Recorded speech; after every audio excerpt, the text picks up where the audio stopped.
हार गया हूँ मैं अपनी जिंदगी से।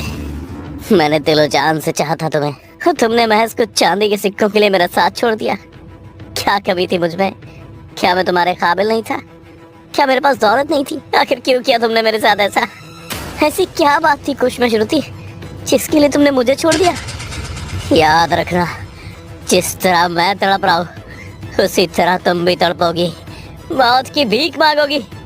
याद रखना मेरी बात को श्रुति, याद रखना। ये आखिरी अल्फाज थे राज के। इसके बाद मोबाइल की बैटरी लो हो गई और फिर फोन ब्लिंक करके बंद हो गया। राज के अंकल फोन पर उसकी सुसाइड वीडियो को देखकर रो रहे थे। अरे कौन सी मनहूस घड़ी में पाला पड़ा था राज का इस चुड़ैल से। डायन खा गई मेरे भतीजे को। इतना कहकर राज के अंकल ने सामने बैठे एक तांत्रिक को फोन थमाते हुए कहा, ये लीजिए राज का मोबाइल, और जैसा बोला है ठीक वैसा ही कीजिएगा। तांत्रिक भी राज का मोबाइल अपने हाथ में ले उस पर लाल सिंदूर लगा और एक नींबू रख कुछ मंत्र बुदबुदाने लगा। इधर एक लड़की शादी के जोड़े में आईने के सामने बैठी सच संवर रही थी। बाहर बारातियों के स्वागत की तैयारी जोरों शोरों से चल रही थी, जिसका शोर वो साफ सुन सकती थी। और अचानक एक लड़का हांफते हुए उसके कमरे में आया। श्रुति, तुझे राज का पता चला? श्रुति ने जैसे ही राज का नाम सुना तो उसकी सांसें फड़क उठी। क्या कह रहा है मिलन? आज शादी है मेरी और तू राज का नाम लेकर मेरी शादी तोड़वाना चाहता है? बल्कि तुझे तो सब पता है ना, फिर भी। हाँ मुझे सब पता है, लेकिन तुझे यही नहीं पता कि राज ने सुसाइड कर लिया है। श्रुति ये सुनते ही खड़ी हो गई। उसके मन में राज का नाम गूंजने लगा था। बाहर इतने शोर के बाद भी श्रुति का दिल और दिमाग एकदम सुन्न पड़ गया था। श्रुति, तूने सुना मैंने क्या कहा? राज ने सुसाइड कर लिया है। मिलन की ये बात श्रुति के कानों में गूंज रही थी कि तभी उसने बुदबुदाते हुए बस इतना कहा, राज का मोबाइल? क्या मोबाइल? ये तो क्या बोल रही है? हाँ, मुझे राज का मोबाइल चाहिए वरना सब खत्म हो जाएगा मिलन। तुम होश में दो। कुछ घंटों में तेरी शादी है और तुझे राज का मोबाइल चाहिए? तो सच में हिल गई है। मैं तो बस यहाँ ये सब बताने आया था। वैसे एक बात बोलूं, तूने इस बेचारे के साथ अच्छा नहीं किया। हर किसी को अपने लिए बेहतर चुनने का हक है और मैंने भी वही किया। इसमें क्या सही है क्या गलत है मुझे नहीं पता। वैसे तुझे ये खबर कहाँ से मिली? क्या मतलब? मैं अभी खुद उसकी लाश को मुर्दाघर में देख कर आया हूँ। अभी तो उसका पोस्टमार्टम भी नहीं हुआ है। मिलन की बात सुन श्रुति ने बुदबुदाते हुए कहा, तो शायद से उसका फोन उसकी लाश के पास ही होगा। श्रुति ने खुद से कहा और मिलन का हाथ पकड़कर घर के पीछे वाले दरवाजे से सीधा मुर्दाघर की ओर चल दी। श्रुति, तूने पहले भी गलत किया था और तू अब भी गलत कर रही है। कुछ घंटों में तेरी शादी है और तुझे अभी भी वो फोन सूझ रहा है। मैं कोई पागल नहीं हूँ जो 2 कौड़ी के फोन के लिए अपनी शादी छोड़ कर आऊँ। राज के फोन में मेरे कुछ प्राइवेट फोटोज और वीडियोस है जो अगर पुलिस या किसी और के हाथ लग गए तो मेरा पूरा खानदान तबाह हो सकता है। अब ये क्या नई बकवास शुरू कर रही हो तुम? हाँ मिलन, ये सच है।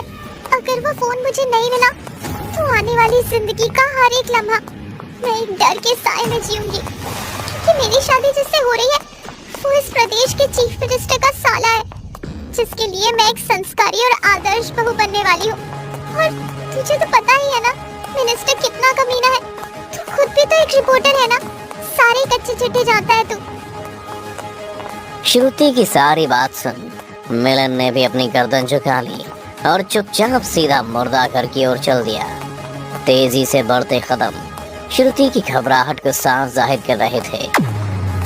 मुर्दाघर लाशों से भरा पड़ा हुआ था। यहाँ तक कि जमीन पर भी कुछ लावारिस लाशें बिखरी हुई थी। लाशों की तादाद इतनी थी कि राज की लाश तक पहुंचना खुद वार्ड बॉय के लिए भी मुश्किल हो रहा था। तभी श्रुति जोर से चीख पड़ी, क्योंकि श्रुति का दुपट्टा एक लाश के हाथ में फंस गया था और उस लाश का केवल धड़ ही था, सिर था ही नहीं। फिर भी उसने किसी तरह खुद को संभाला और राज को देखने के लिए आगे बढ़ी। श्रुति को राज के अंतिम दर्शन कराए गए। वो लाश के ऊपर सिर रखकर फूट फूट कर रोने लगी थी, पर उसके हाथ अभी भी राज के फोन की तलाश कर रहे थे, पर उसे वो फोन कहीं नहीं मिला। लेकिन लाश को देखकर यही लग रहा था कि अभी तक उसका पोस्टमार्टम नहीं हुआ है, तो फिर वो फोन कहाँ जा सकता है। श्रुति इन सब सवालों से जूझ रही थी कि अचानक ही मुर्दा घर की लाइट चली गई। चारों तरफ खूब अंधेरा पसर गया। तभी श्रुति ने एक आवाज सुनी। कोई अंधेरे में उसे अपने पास बुला रहा था। श्रुति, इधर श्रुति, अरे देख तो सही, तेरे सामने हूँ मैं। श्रुति अंधेरे में देखने लगी, पर उसे कुछ दिखाई नहीं दे रहा था। मिलन, ये तुम हो क्या? क्या तुम मुझे बुला रहे हो? श्रुति मिलन को आवाज लगाती हुई अंधेरे में ही लाशों के ऊपर चलते हुए भटक रही थी कि तभी मुर्दा घर की लाइट आ गई। पर अब पूरे मुर्दा घर में सिर्फ श्रुति अकेली जिंदा बची थी। खुद को अकेला पाकर उसकी सांसें और तेज हो गईं। उसने बाहर जाने की ओर कदम बढ़ाया ही था कि तभी एक एक करके लाशें खड़ी होने लगी। लाशें अपने आप ही बॉक्स से निकल श्रुति की तरफ चली आ रही थी। किसी लाश की आंखें नहीं थी, तो किसी के हाथ या पैर, तो किसी की अतड़ियाँ पेट से साफ लटक रही थी, तो किसी का सिर ही नहीं था। इतना भयानक मंजर देख श्रुति मदद बुलाने के लिए आवाज तो लगा रही थी, पर उसकी मदद के लिए कोई नहीं आया, क्योंकि वो चीख रही थी, चिल्ला रही थी, पर बिना किसी आवाज के। उसके गले से शब्द ही नहीं फूटे थे। देखते ही देखते एक एक कर लाशों ने उसे दबा दिया। उसका दम घुटने लगा था। उसकी हालत इतनी बदतर हो चुकी थी कि उसका नाखून तक लाशों के नीचे दब चुका था। और तभी सब कुछ एकदम शांत हो गया कि अचानक ही श्रुति का फोन वाइब्रेट करने लगा और अगले ही पल वो लाशों को चीरते हुए बाहर आ गई। उसका बदन खून से भीग रखा था और कोने में उसे मिलन की उधड़ी हुई लाश भी दिखी। उसकी नजर मोबाइल की स्क्रीन पर गई। राज का कॉल आ रहा था, जबकि राज की लाश ठीक उसके सामने थी। उसने कांपते हुए मोबाइल कान पर लगाया और बस इतना कहा, हेलो राज। श्रुति कहाँ है? बारात दरवाजे पर खड़ी है और उसका कुछ पता नहीं है। किसी ने देखा क्या उसको? एक आदमी सबसे पूछते हुए बारात के स्वागत के लिए जा रहा था। बारात भी पूरे जोर शोर के साथ दरवाजे पर खड़ी थी, पर इससे पहले कि वो दरवाजे तक पहुंच पाता, शादी का शोर मैयत की शांति में बदल गया और सबकी नजरें भीड़ को चीरती हुई खून से लथपथ एक लड़की पर जा टिकी। वो लड़की कोई और नहीं बल्कि श्रुति ही थी और वो अपनी बारात को चीरती हुई अपने कंधे पर राज की लाश लिए सीधा मंडप की ओर चले जा रही थी। श्रुति, ये क्या हाल बना रखा है तुमने अपना? आज तुम्हारी शादी है और मैंने मना किया था इस रात से दूर रहने के लिए, पर तुम इसे अपने कंधे पर उठा सीधा शादी में ले आई। तुम्हें पता भी है तुम्हारी इस हरकत से हमारी जान भी जा सकती है। श्रुति ने अपने पिता की बात सुनी तो थी, पर वो रुकी नहीं। वो मंडप पर पैर रखने ही वाली थी कि तभी पिता ने श्रुति का हाथ पकड़ उसे वापस खींचा ही था कि श्रुति ने अपने पिता को एक लात मार मंडप से दूर फेंक दिया और चीखते हुए बोली, खबरदार, जो तूने मेरे होने वाले पति को छूने की भी कोशिश करी तो मैं तेरा भी वही हाल करूंगी जो तूने मेरे राज का किया था। ये क्या नाक शराब बक रही है तुम? पहले अंदर चलो, बैठकर बात करते हैं। पर श्रुति ने अपने पिता की एक नहीं सुनी और सीधा मंडप में बैठ गई और राज की लाश को अपने बगल में बिठा पंडित से गुस्से में कहा, अगर तू अपनी जान की सलामती चाहता है तो जल्दी मंत्र पढ़ना शुरू कर, वरना इसी हवन कुंड की अग्नि में मैं तुझे जिंदा जला दूंगी। श्रुति की बात सुन पंडित भी डर गया। उसने तुरंत ही मंत्र पढ़ना चालू कर दिए और अग्नि कुंड में आहुति डालने लगा। प्रदेश की सारी मीडिया इसको लाइव न्यूज की तरह टेलीकास्ट कर रही थी।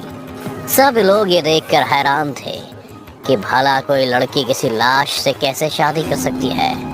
तो श्रुति राज की लाश को गोद में उठाए फेरे लेने लगी। तब उसके पिता ने अपने सिर पर बंदूक तानते हुए कहा, रुक जा श्रुति, वरना मैं खुद को गोली मार लूंगा और मेरी मौत की जिम्मेदार तू होगी, सिर्फ और सिर्फ तू। ठीक उसी तरह जिस तरह राज की मौत के जिम्मेदार आप हैं, सिर्फ और सिर्फ आप। मैंने राज को नहीं मारा, बल्कि उसने तो सुसाइड। नहीं पिताजी, बल्कि आपने उसे इस तरह से मारा कि सबको सुसाइड लगे, क्योंकि आपको पता चल गया था कि मैं और राज आज रात भागने वाले हैं। इसलिए कल को कोई हंगामा ना खड़ा हो जाए, आपने पहले उसे सुसाइड का वीडियो रिकॉर्ड करवाया और फिर उसे मौत के घाट उतार दिया। वो तो मिलन की वजह से मुझे राज की मौत का पता चला और मैं बहाने से उस तक पहुंच गई, वरना आपने तो उसकी लाश को भी ठिकाने लगाने का सोच लिया था। श्रुति की बात सुन सारे मीडिया के कैमरे उसके पिता पर ही तन गए। सबको अब एक प्यार करने वाले जोड़े पर तरस आ रहा था और एक बाप से घिन। तभी पिता ने गरजते हुए कहा, हाँ मैंने मरवाया राज को, वो भी तेरे भले के लिए, तेरी अच्छी जिंदगी के लिए। लेकिन तूने सब बर्बाद कर दिया श्रुति, सब बर्बाद कर दिया। पर अगर तूने अपना ये आखिरी फेरा पूरा किया तो मैं तुझे गोली मार दूंगा। श्रुति के पिता उस पर बंदूक ताने कह रहा था, पर श्रुति भी राज की लाश को गोद में उठाए आखिरी फेरा लेने के लिए बढ़ चुकी थी। और इधर पिता की उंगलियां भी ट्रिगर को दबाने के लिए मजबूर थीं कि तभी किसी ने पिता का हाथ पकड़ उसकी दिशा बदल दी और गोली घोड़े पर बैठे दूल्हे को जा लगी। चारों ओर एकदम से हल्ला हो गया, लोग बेसुधी इधर उधर भागने लगे। मेरे भतीजे को मारा तूने, मैं तुझे जिंदा नहीं छोड़ूंगा। मैं तो पहले ही तेरी बेटी पर काला जादू करके उसे मारने की सोच रहा था, पर तांत्रिक ने राज की आत्मा से मेरी बात कराई, तब मुझे सच का पता चला। उसे मारने में मिलन का भी हाथ था, इसलिए मैंने उसे मुर्दा घर में खत्म करवा दिया, पर तेरी बेटी को छोड़ दिया। इसलिए ही तेरी बेटी मुर्दा घर से जिंदा वापस आई है। सच जानने पर मैंने तेरी बेटी को काली शक्तियों से इतना ताकतवर कर दिया कि अब वो तेरी भी नहीं सुनेगी। राज के अंकल श्रुति के पिता से छड़कते हुए सब बोल ही रहे थे कि तभी 2 गोली और चली, पर भीड़ ने रुकने का नाम नहीं लिया। कुछ पल बाद जब सब कुछ शांत हो गया तो जमीन पर 3 लाशें मिली, एक दूल्हे की, दूसरी श्रुति के पिता की और तीसरा इंसान था राज के अंकल, जिसने उसके पिता को गोली चलाने से रोका था और उसी झड़प में अपनी और श्रुति के पिता की भी जान गंवा दी। पर श्रुति और राज का कुछ पता नहीं चला। मामला पहले ही हाई प्रोफाइल था, इसलिए श्रुति को ढूंढने के लिए सीबीआई इंक्वायरी भी बैठी। अब इस हादसे को 4 साल हो गए और श्रुति का किसी को कुछ पता नहीं है।